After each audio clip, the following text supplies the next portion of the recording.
bareeda wanni martu qulqullinni isaaniillee bareeda, haalli hordoffiillee bareeda, haala gaariin nu keessummeessanii. Ka duriirra amma sirriitti fooyya'eera. Ka duriirra sirriitti amma fooyya'eera. Wanni mul'uunu bareeda. Dhufanii nu laalullee bareeda nuu kenna. Galata Rabbii. Hospitaalli kun akkuma beekamu yuunivarsiitii jala jira. Kaayyoon isaa kaayyoo lamaa fi dhimma baruu barsiisuu fi akkasumas tajaajila of keessatti hammata jechaadha. Kanaafuu gara dhimma tajaajila isaatti yeroo deebi'ee ilaalu hospitaalli kun kan hundeeffame naannoo bara 1940 keessa jechaadha. Yeroo kana yeroo hundeeffamu haakima lamaa fi ogeessa fayyaa naannoo 8 kan gahuutiin jechaadha. Garuu sanarra ka'ee tirannoota hedduu bu'aa bayii hedduu keessatti yeroo ammaa kanatti ispeeshaalistoota fi sab ispeeshaalistoota naannoo 67 ka ta'anii fi hojjettoota ogummaa garaagaraatiin naannoo 128 ol ka ta'an ni argama jechaadha ammatti jechaadha. Tajaajiloota hospitaala keessa jiran ammatti yeroo ilaallu tajaajiloota kana dura hawaasni keenya baay'ee kan dararamaa ture gara magaala giddu galeessatti kan ergamaa turanii fi darara hedduu irraa kan ga'ee ture sarbisoota tokko tokko fooyyessuu dandeenyeerra jechaadha.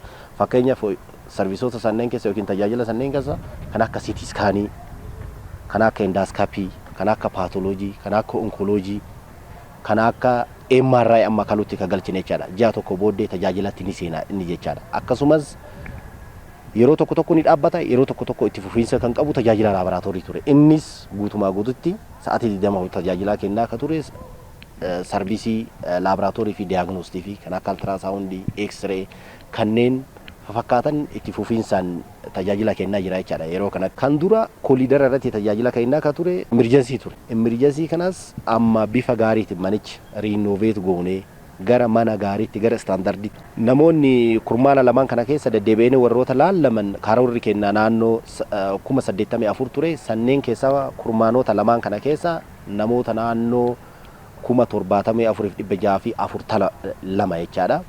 Warra ciisanii hospitaala keessatti warra yaalaman akkasumas immoo tajaajila garaagaraatiin kan argatan warroota baqaqsanii yaaluu tajaajila warra argatan warroota ciisanii dhukkuba garaagaraatiin warroota yaalaman akkasumas immoo keezota garaagaraatiin jechaadha kan tajaajila argamaa jiran naannoo 35 ol ni gahu jechaadha. Hospitaalli kun yuunivarsiitii Madda Walaabuu jala jira. Kanaafuu kaayyoo gurguddaa 4 qabatee socho'aa jira.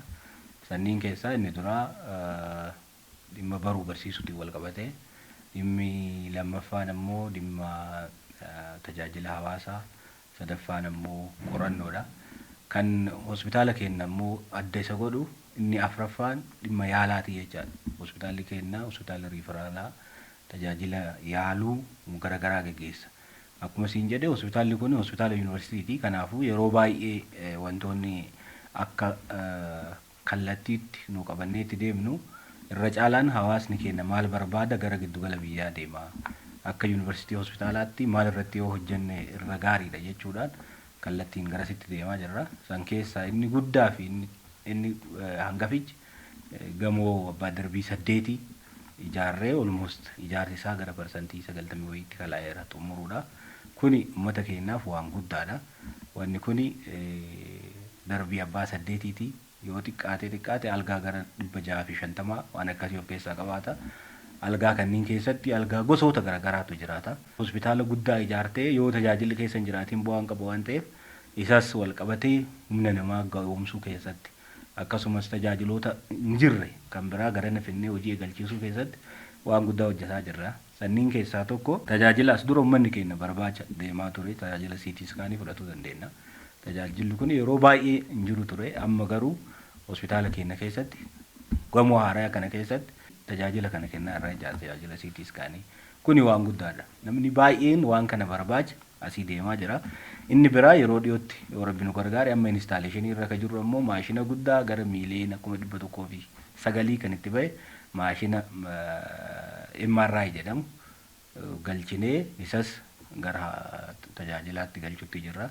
Tokko kana jecha kan biraa dhimma kaansarii wajjin wal qabatu yoo fudhannee jenne yeroo baay'ee hawaasni keenya keessattuu Arsii Baaleen dhibee kaansarii kokkeetiin sirriitti beekama waan ta'eef kana barbaadan mallee hawaasni keenya gara giddugala biyyaa deema. Kana hambisuuf jecha tajaajiloota garaagaraa eegalaa jirra. Sanirraa tokko tajaajila qorannoo yaala kaansarii eegallee ogeessa waan saniif barbaadu qacarree akkasumas laaboraatoorii waan saniiniif wal qabatu fakkeenya laaboraatoorii akka paatooloojii jennaani naannoo keenyatti hin jiru hospitaala keenya qofa keessa jira waan san fudhannee tajaajila endooskooppii samuda namarraa fudhataniiti wanni sun qoratama wanni sun hin turre ture amma immoo waan sun eegalee samuda asumatti hospitaala keenya irratti namarraa fudhannee zeen laaboraatoorii paatooloojii kanatti ergamee addaan bayamee yaalli argatamaa jira jechuudha. So kunniin tajaajiloota gurguddoo nu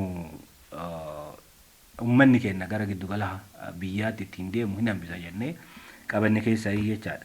Kan biraa laaboraatoorii wajjin wal qabatee laaboraatoorii addaa ta'e kan yeroo baay'ee bakka baay'eetti hin argamne kan baakteeriyaawota qorsaa wal baran itti addaan baasuu dandeenyu kaalchar miidiyaa iddoo itti dalaynu laaboraatoorii maayikiroobaayoloojii jedhamus eegallee asitti hojjetaa jirra waan ta'eef asumaan hawaasa bal'aa ergaa keenya kana dhaga'uun tajaajiloonni akkanaa kunniin hospitaala keessan keessa jiru waan ta'eef dhuftanii akka itti fayyadamtanii keessattuu tajaajila paatooloojii sadarkaa isaa eeggate yeroo baay'ee namni keenya gara giddugala biyyaa deema tajaajila maayikiroobaayoloojii amma siin jedhe kana namni keenya isa barbaada karaa dheeraa deema imala dheeraa deema kanaaf tajaajiloonni kunniin asitti eegallee irraa waan ta'eef dhufanii akka irraa fayyadaman dhaamsa dabarsuu barbaada.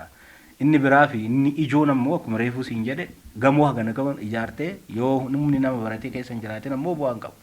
Kana wajjin wal qabatee sabi ispeeshaalistoota gara biraa hin jirre kan gara keenya jiran fakkeenyaaf gaayinakooloojii konkoloojii sabi ispeeshaalistii qabna. Ispeeshaalistiin kun baay'inaan kaansarii caafii gadaamessaa irratti hojjeta.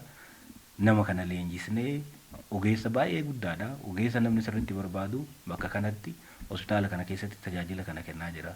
Kan biraa kaardiyooloojii adaalta kaardiyooloojii jennaani waan dhimma onneen wal qabatu jechuudha. Sabi ispeeshaalistii onneen wal qabatu akkasuma leenjifnee dhufee hawaasa keenya bal'aadhaa tajaajila kennaa jira.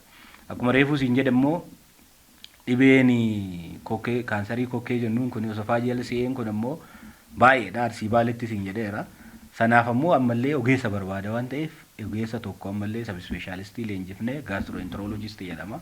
Leenji'ee bakka kanatti dhufee tajaajila kennaa jira. Kanaafuu tajaajiloota akkanaa kanniin wayita eegaltu wayita hojjechuuf yaaddu humni namaa barbaachisaadha waan ta'eef kanaaf gara humna namaatiin illee hanga dandeenye nama barsiisuu nama leenjisnee asitti deebisuu waan akkasii irra jira jechuu barbaada.